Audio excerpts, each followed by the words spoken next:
መንገድ ለሁለታችሁም ጥያቄውን ማቀርበው ምናልባት አሁን ደሴ ከተማ ዞን መጅሊስ ላይ ባየነው በአሳለፍነው ጊዜ መጅሊሱ ህግና መመሪያ ጠብቁ ወይም ፖሊሲን ጠብቁ ያለው ያሰራር ሂደት ላይና በዛ ተያይዝ ደግሞ ያለው አንዳንድ ጣልቃ ገብነቶች ይታያሉና እነሱን እስቲ እንዴት ተነትናቸው ወይም ያለን ሐሳብ ሼር አድርገን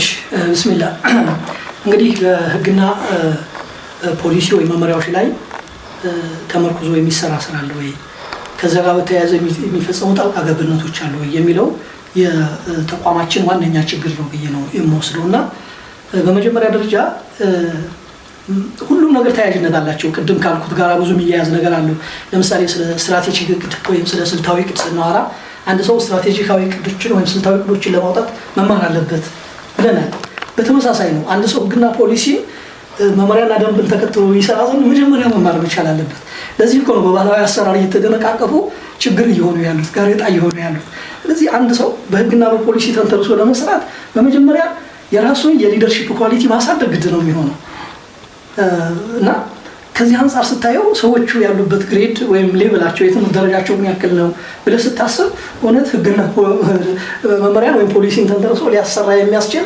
እውቀት አለ ወይ የሚለውን ስታስበው አሁንም እዚህ ላይ ዜሮ ነው የምንሰጠው በግሌ ማለት ነውና ይሄ መሰረታዊ ጥያቄ ነው አንድ ተቋም ህግና ፖሊሲዎችን መመሪያዎችን እና ደንቦችን መሰረት አድርጎ የማይሰራ ከሆነ በጣም በርካታ ስህተቶች ይፈጽማል ለዚህ እኮ ነው በእኛ ተቋም ውስጥ ያለው ዲክታተርሺፕነት ጎልቶ ወይም ነግሶ የታየው በግልጽ እኮ መድረክ ላይ እንደነገሩን ዞር ብሎ ክልሉ የላከውን የመተዳደሪያ ደንብ እንኳን እንቀበልም ክልል የላከውን መመሪያ እንቀበልም ኢቨን ፌደራል ውስጥ የላከውን መመሪያ እኮ ካለመቀበል የመነጨ ነው የክልሉ ከፍተኛ አመራር ተሰብስቦ የክልሉ እስልምና ጉዳይ ከፍተኛ አመራሮች ተሰብስበው የ2017 ምርጫ ፍትሃዊ ሰላማዊና ተአማኒ ለማድረግ ከቀበሌ ጀምሮ እስከ ፌደራል ድረስ ያሉ የመጅልስ አመራሮች እንዳይነሱ የመስጂድ ኮሚቴዎች ሙአዚኖች ለምሳሌ ነው ማነሳለን በቅርቡ የሆነው ነው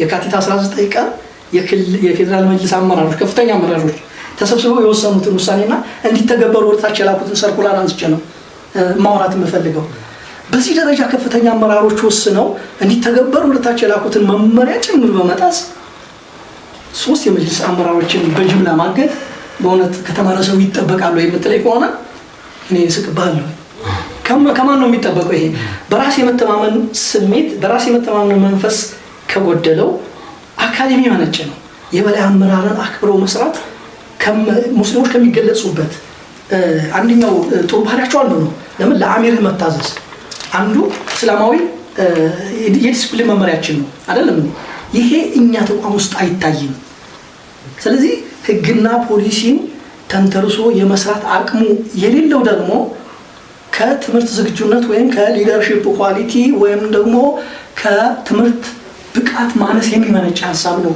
እና ይሄ በስፋት እኛ ቤት ውስጥ አታዩ ይልቁን ምንድነው የምታየው ልክ በደቦ ወይም ይሄ ባህላዊ አሰራር በመንላቸው መንገዶች ዛሬ ስብሰባ አለ ይባልና እስኪ አጀንዳ እናዋጣ አንተ ምን ትላለህ ዛሬ እዚህ ቦታ ላይ የሚሸጥ ባህር ዛፍ አለና በሱ ጉዳይ ላይ እንመካከር ነው የሚባለው ከዛ በኋላ ትወያያለህ ተወሰናለህ ትወጣለህ ከዛ ያለፈ ስራየት ነው እዚህ መጅልስ ተሰራየ ነው ስለዚህ ህግና ፖሊሲን ከማክበር ይልቅ ህግና ፖሊሲዎችን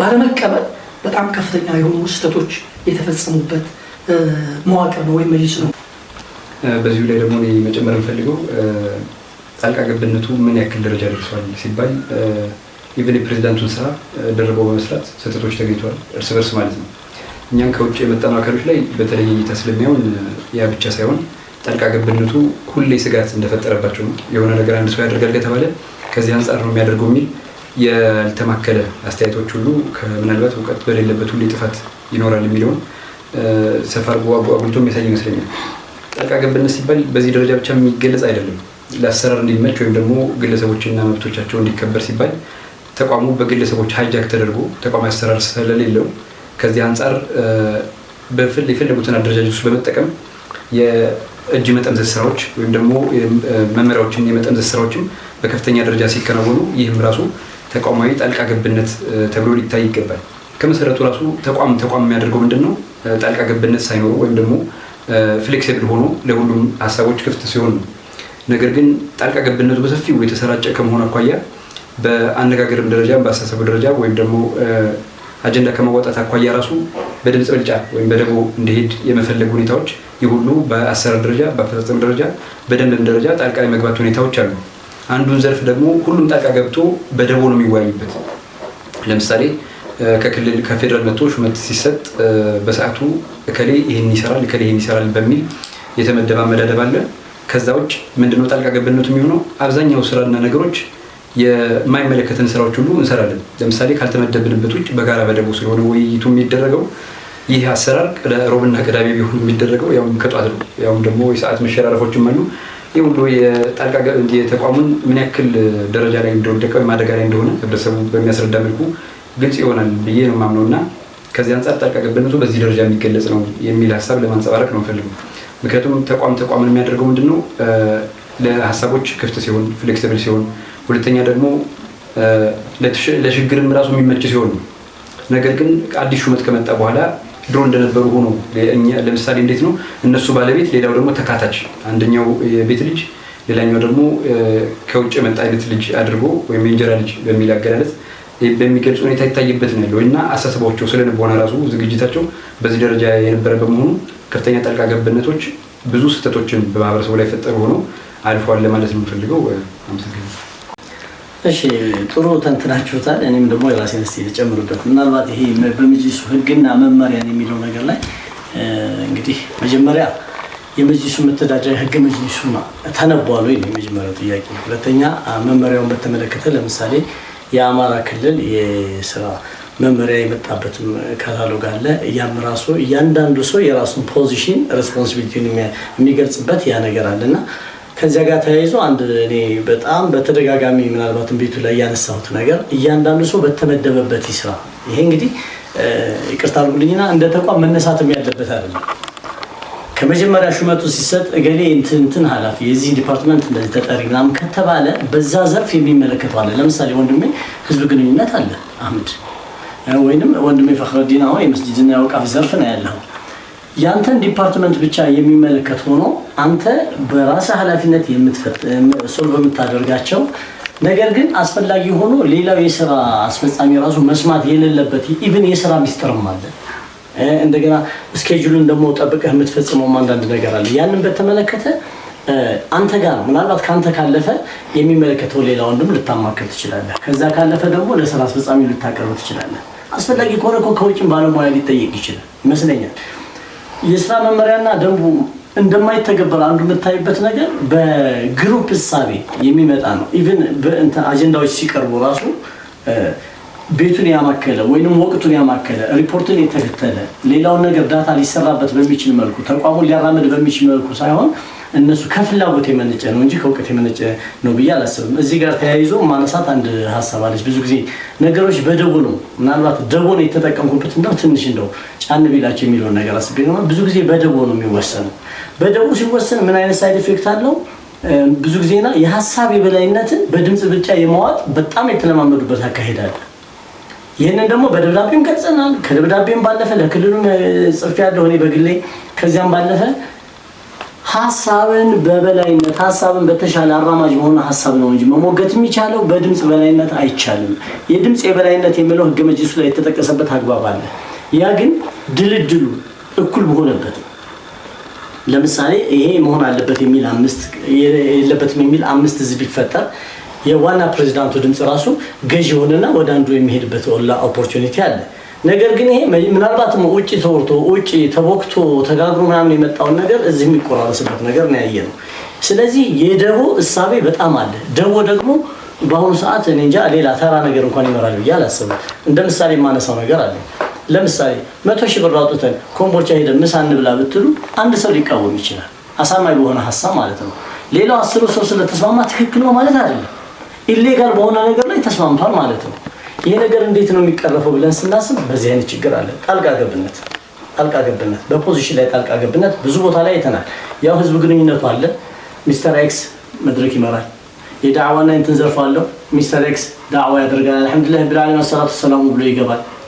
ሌላም በተመለከተ የመስጂድና የአውቃፍ ዘርፍ አንተ ለምሳሌ ያለ በዛ ዘርፍ ሄዶ ማህተም ተደርጎ ደብዳቤ በውጭ የምናገኛቸው መረጃዎች አሉ እጃችን ላይ ቲተሩ የማን ያረፈበት ማህተሙ የማን ያረፈበት እኛ ተወያይተንበታል ወይ ቃል ጉባኤ የያዝንበት ጉዳይ ነው ወይ አጀንዳውን ተቋሙ ያውቀዋል አይታወቅም በውጭ በኩል ግመቶ በመረጃ ደረጃ አለን ስለዚህ እነዚህ ነገሮች ጣልቃ ገብነትን አንድ ማሳያ መጥቀስ ፈልጋለሁ 30/05/2017 ላይ አምስተኛው ወር ላይ ማለት ነው የተፈጠረ አንድ ነገር አለ ወደ ዲጣ አካባቢ ገንፎች አካባቢ መስጊዶች ላይ በተፈጠረ አንድ ነገሮች ምናልባት እኔ በግሌ ሌላ ጉዳይ ላይ ነበርኩኝና እኔን አሳውቃችሁ ገንፎች መስጊድ ሄዳችሁ ነገሮችን የምታዩበትን ነገር ጋብዛችሁ ነበር እንዳውም እኔ በእኔ ስላልተመቸኝ ግን ፈቅጄላችኋለሁ ምክንያቱም በመመሪያው መሰረት ራሱ ለምክትል ፕሬዝዳንቱ ነው የእናንተ ተጠሪነት በእኔ ስር ያሉ ለምሳሌ ወደ 7 የሚሆኑ የሥራ ዘርፎች አሉ ደብዳቤውን ጽፌ ሰጥቻለሁ የ6 ወር ሪፖርት እንዲያቀርቡልኝ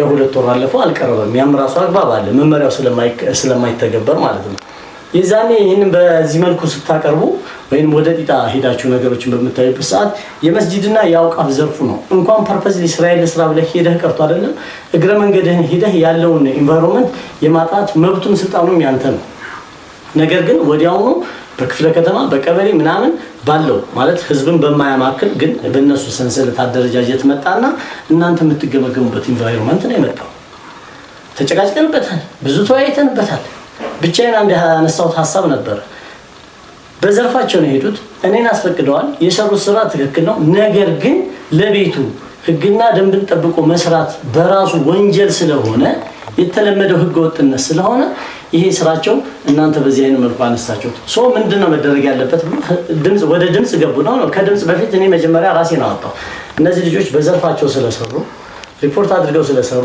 በትክክል ሄደው ስላዩ መሸለም ነው ያለባቸው እየተከራከራለሁ ያ ግን ሌላ ስሜት ነው የፈጠረው እነሱ ከተነሱበት ፖይንት ኦፍ ቪው ነው እንጂ ከመመሪያና ህጉ አንፃር ትክክል ነው ብለው ስለማያስቡ መጨረሻ ላይ ምንድነው ያደረጉት በድምጽ ብቻ በዛ ያሉና ማስጠንቀቂያ እንጽፋለን አሉ ማስጠንቀቂያ 2-3 ጎል አለው አንደኛው ማሸማቀቅ እጅጉ መቁረጥ የሚሉት አማርኛ ስላላቸው ማንንም ሊቆርጡ አይችልም እኛ የተሸከምነው አማና ይዞ ነው እንጂ ምንም እንትን የሚል ነገር የለም ከዛ ጋር ተያይዞ እኔም በ18/6ኛ ወር ላይ ለክልሉም ጽፌያለሁ ምክንያቱም አንደኛ እናንተ ጋር የተወሰነ ውሳኔ አግባብነት የሌለው ነው መነሳት አለበት አስፈላጊ ሆኖ ያለ ስራቸው ጥሰው ሄደው ይሄን ነገር አንስተዋል የሚባል ከሆነ ምናልባት እነዚህ ሰዎች ተጠሪነታቸው ለኔ ስለሆነ የሚመለከተው እኔ ነው ኢቭን እዚህ ውስጥ የሚያሉ በድርሻቸው ያልሰሩ ስላሉ መስመሩ ተጠብቀው ስላልሰሩ ይሄ በዚህ ነው መሆን ያለበት ብዬ ለማሳየት የሞከርኩበት ነገር አለ ያ ነገር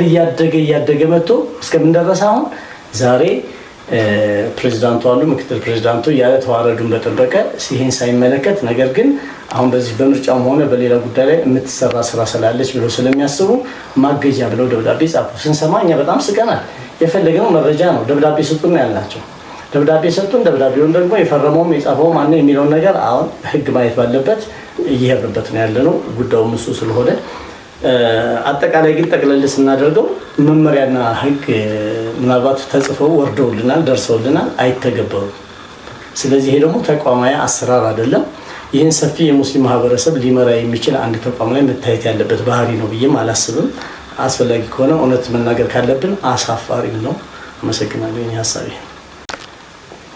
እሺ ወደ ቀጣዩ ሌላ ጥያቄ አለ እኔ ጋር ወንድሜ ኢንጂነር ፈርዶዲን አሁን ተቋሙ ላይ እኛ ከገባ ጀምሮ እንግዲህ ያየናቸው ነገሮች አሉና ኦፊሻሊ በግልጽ የሚመጡ በደብዳቤም ሆነ በህዝቦች ይዟቸው የሚመጡ የተለያዩ ጥያቄዎች አሉ እኛ ደግሞ ሳናቃቸው ምናልባት የሚሰሩ ሊኖሩ ይችላሉ ልንወራ የምንችለው ስለምናውቀው ነው ምክንያቱም ይችላሉ ሳይሆን እየተሰሩ የምናያቸው የተወሰኑ ተጨባጮች ስላሉ ማለት ነው ስለዚህ ካጋጠሙን የተለያዩ ጥያቄዎች አንፃር የዞን ወይም የቢሮ አሰራር ወይም አፈጻጸሙ እንዴት ነው ለተፈትሸዋለህ መልካም ይሄ በጣም ጥሩ ጥያቄ ነው ወሰን ጥያቄ ነው ያነሳው ከመግባታችን በፊት የነበሩ አሰራሮች የምናስተውላቸው ነበሩ እንደ ማህበረሰብ ከገባን በኋላ ደግሞ ያየናቸው የአሰራር ግድፈቶች ወይም ደግሞ ተግዳሮቶች ነበሩ የሚስተናገዱበት መንገድ ፍጹም ሲስተምን የተከተለ አለመሆኑ ስራዎቹ ይመሰክራሉ ከዛ አንፃር ማነሳው ጉዳይ ምንድነው ብዙ ጉዳዮች ይመጣሉ የሚመጡ ጉዳዮች አንደኛ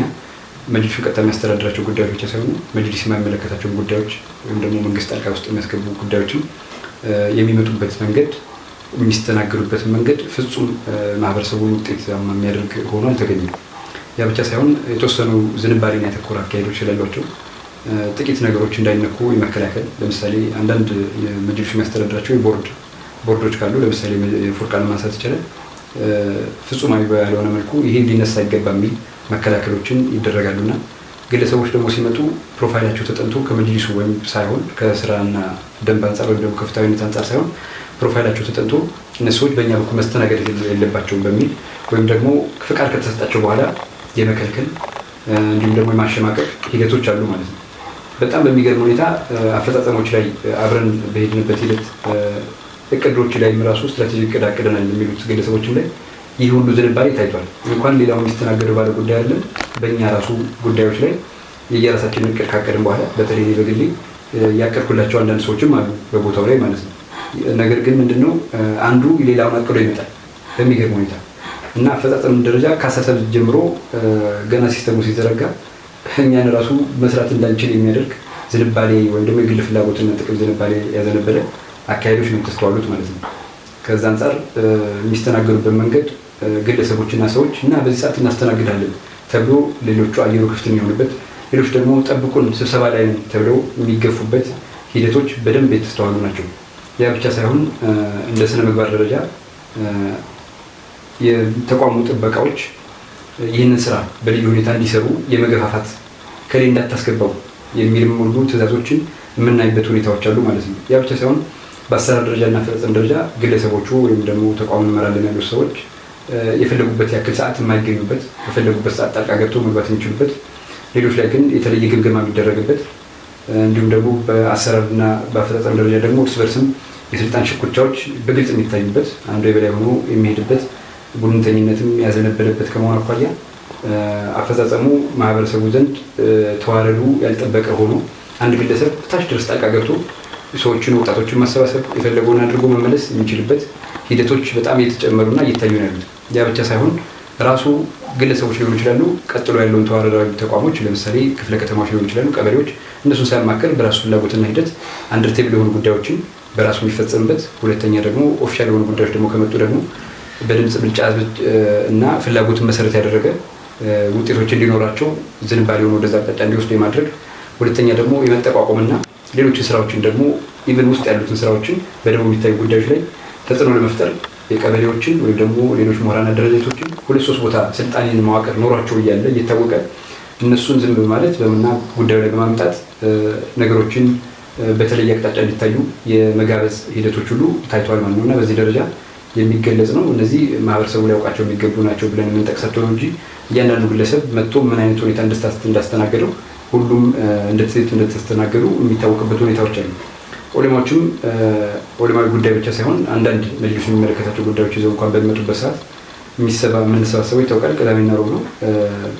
በዛ ሰዓት በመጡበት ሰዓት የሚስተናገዱበት መንገድ ፍጹም እስላማዊ ተቋምን የተላበሰ ተቋማዊ ወይም ደግሞ ስነ ምግባር ያለው ነው ብሎ ለማለትም አንዳንድ ጊዜ ይከብዳል። ይህ ማለት እኛ ተወክለናል የተባለበትን የዑለማዎች ብቻ ሳይሆን ሌሎቹም መንገድ የሚመጡበትን የዳዕዋ መከልከል ስራዎችን መዋቅሮችን በመጠቀም ጣልቃ ገብነት የሚፈጸምበት፣ ለዚህም ደግሞ የማይፈልጉትን ሰው በልዩ አጀንዳ ሆኖ ውይይት የሚደረግበት ሂደቶች እየተከናወኑ ነው ያሉትና ያን ብቻ ሳይሆን ቀደም ብሎ ሎቢ ማድረግ በፈጠራ ደረጃ ይከሌ እንደዚህ በማድረግ እንደዚህ እኮ ናቸው የሚል ሐሰተኛ መረጃዎችን ለማስጨበጥም ሙከራ የሚደረግበት እና በዝምድና ወይም ደግሞ በዝንባሌ የሚሰራ አፈጻጸሞችን እያየን ያለ ነው ማለት ነው። ተጽዕኖ ደግሞ በጣም በከፍተኛ ሁኔታ አንድ ግለሰብ ተነስቶ የህዝብ ግንኙነትን ሳያማከር ወይም ደግሞ አንደር ቴብል በሆነ ጉዳይ ላይ ወይም የዒድ ፕሮግራሞች ሊሆኑ ይችላሉ ህዝበ ሙስሊሙን ዋጋ የሚያስከፍሉ አስተያየቶችና ሀሳቦችን ማንጸባረቅ የሚከናወንበት፣ ያም ደግሞ ለዚህ አመራሮች የተዋቀሩ ቡድኖችን ከነሱ ጋር ተጋብቶ ያለ መስራት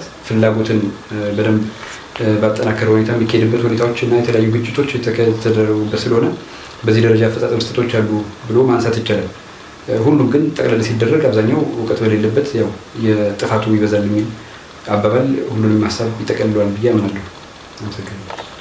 ዞሮ የሙስሊሙ ማህበረሰብ የደሴ ከተማ ሙስሊም ማህበረሰብ እኩል አድርገን በፍትሃዊነት ልንመራ በአማና ተቀምጠናል፣ ትልቅ አማና ተሰጥቶናል ስንል አንዱን ካንዱ የምናበላልጥበትና የምንለያይበት ነገር የለም። ምናልባት እንደው አገላለጽ ላይ ካልተሳሳትኩኝ ለምሳሌ ዑለሞቻችን በመዝሐብ ደረጃ እንኳን ካንዲት ላም የሚወጣ 4 ጡት ነው አድርገው የሚገልጹት ይመስለኛል። ፈክሮ ጋር ታስተካክለኛለህ። ቅድም ወንድሜ አህመድም እንዳልከው አው ከማ ቃል ረሱል ሰለላሁ ዐለይሂ ወሰለም ኢነማ ቡዒስቱ ሊኡተሚመ መካሪም አልአኽላቅ ያሉበት እኔ የሰው ልጆች ስነ ምግባር ላሟላ ነው የመጣሁበት ኑረው የሚያሳዩን ነገር ቢኖር ያ ነው። ከመሻይኾቻችን ከአባቶቻችን ያየነው ይሄንን ነው። እንዳውም ሰዎችን በጥሩ መልኩ ልንጠራበት የምንችል ሃይማኖት ነው ያለ። ምናልባት ቦታው ላይ ሆነን ኃላፊነት ካለብን ደግሞ ሞር ሪስፖንሲብል እንሆናለን ብዬ አስባለሁ። እንግዲህ ይሄንን እምነት በዚህ እምነት ተቋም ላይ ህዝቦችን ወክለን እስከተቀመጥን ድረስ ደግሞ በግል እንኳን ክፉ ሰው ወይ ጥሩ ያልሆንኩ ሌላ ስነ ምግባር እንኳን ቢኖረኝ ራሴን አስተካክዬ መቀመጥ ያለብኝ አረማመዴ አነጋገሬ ሁላ ሊገደብ ይገባል ብለን ነው የምናስበውና ስነ ምግባር ስንል ያመራር ስነ ምግባርም አለ፣ የተቋም ስነ ምግባር አለ። መሻይኾች ሲመጡ እንዴት ነው ሐታ ህፃን ልጅ ሲመጣ ህፃን ያዘለች ሴት ስትመጣ ቢሮ ላይ አሁን ያለው አፕሮች ራሱ ቅድም እንዳልከው አንዱን ግባ ብር አትገባው ያቀየለበት ኮፍያ አድርገው እንዳታስገባው ምናምን እንደዚህ ሳይሆን ሁሉንም ዓድል ሆነህ ነው ማስተናገድ ያለብህ። ምንድነው ችግሩ? እኛ እኮ ኢስላም እኮ ሲያስተምረን እኮ ኸሊፋዎቻችን እኮ ነበሩ ወደ ህዝቡ ሲወርዱ የነበሩት አይደል? ህዝቡ እኮ ወደ አንተ ሲመጣ ትልቅ ጥያቄ ነው፣ ትልቅ አማና ነው። ይህንን በምን መልኩ ነው ባላንስ አድርገን የምንፈታው የሚለውን ነገር ማየት አለብን ብዬ አስባለሁ። ከዚህ ጋር ተያይዞ አሁን በእኛ በተቋማችን በመጅሊሱ ደረጃ የሚነሱ ነገሮች አሉ። ለምን እንዴት ብለን በጠየቅን ቁጥር የምንፈረጀው አለ። በዚህ አጋጣሚ እኔ እንግዲህ ምናልባት ህዝብም እያየው ነው ብዬ ስለማስብ ላኢላሃ ኢለላህ ሙሐመድ ረሱሉላህ እኔ ሙስሊም ነኝ ብዬ ነው የማስበው። ማንም እገሌነህ ብሎ ቢከፋፍለኝ እኔ ሙስሊም ነኝ። ይዘን መሄድ ያለብን ይሄንን ነው። እየታየልም ያለን ይሄንን ነው። ታስታውሱ ከሆነ ስራ ስንጀምርም ይሄን ፕሮሚስ ጀምረን ይሄድ ነው። አፈጻጸሙ ላይ ግን ነገሮች እየተሸራረፉ የግሩፕ የመዝሐብ የምናምን ነገሮች ላይ እየመጡ እንኳን የዓለም አርአያ ልንሆን ቀርቶ አይደለም ሙስሊሙን አንድ አድርገን መምራት የማንችልበት ኦፖርቹኒቲ እየተፈጠረ ነው ያለው። ይሄ በጣም አደጋ ነገር ስነ ምግባር ማለት ነው። ስለዚህ ይሄን በተመለከተ መግለጽ የምፈልገው ነገር ምንድነው? ተቋሙ በኩል እይታ ነው የሚያየው። ለምሳሌ ዑለማዎች እኮ ተደጋጋሚ ጥያቄ ይዘው ሲመጡ እኮ አይተናል። ለምንድን ነው የማይሰጣቸው ስናል እነዚህ ሱፊ ስለሆኑ ነው የእናንተ ተወካይ ስለሆኑ ነው አይቻልም። ምክንያት ይፈጠርልሃል። ዑለማዎች ሲባረሩ ኢማሞች ሲባረሩ ያሉበት ተጨባጭ ያለው እውነት ሳይሆን አላህን ፈርተን ማለት ነው ያለው እውነት ሳይሆን ከነዚህኞቹ ከሚፈልጉበት ፖይንት ኦፍ ቪው በተደራጀ መልኩ አታክ የሚደረግበት ስም የሚሰጥበት የሚፈረጅበት አካሄድ እየተካሄደ ያለው። ይሄንን ለምንድን ብለን ስንል አንድ ሳያስቡት አንድ ነገር እየወጣባቸው መጣ።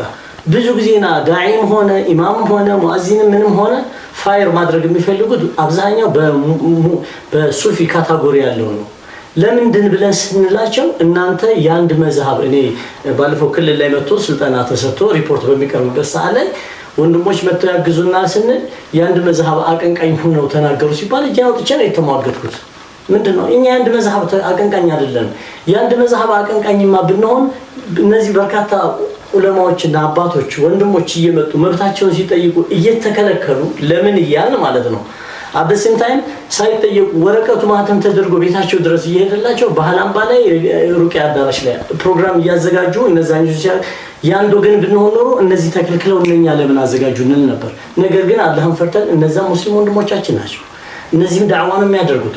ሁሉም የራሱን ሐሳብ ማቅረብ ይችላል። ዳዕዋ ነው፣ ሁሉም መጣራት ይችላል። ኢስላሚክ እንቅስቃሴ ነው ብለን ስለምናስብ ነው። ይሄንን እነዚያን ከመፈረጅ አልፎ እኛን ወደ መፈረጅ የመጡበት አካሄድ አለ እና ብዙ ጊዜ የሚባለው ነገር አለ። እነዚህ ከመጡ የሱፊዩ ይሉናል። እኛ ሱፊን የምናውቀው በመልካም ነገር ነው። ሰለፍን የምናውቀው አልহামዱሊላህ በመልካም ነገር ነው። ሌላ ብላ ይገሩት ሁሉም የምናውቀው በኸይር ነገር ነው አልহামዱሊላህ። ግን ሁሉም ሙስሊም ናቸው ብለን ነው የምናስበው።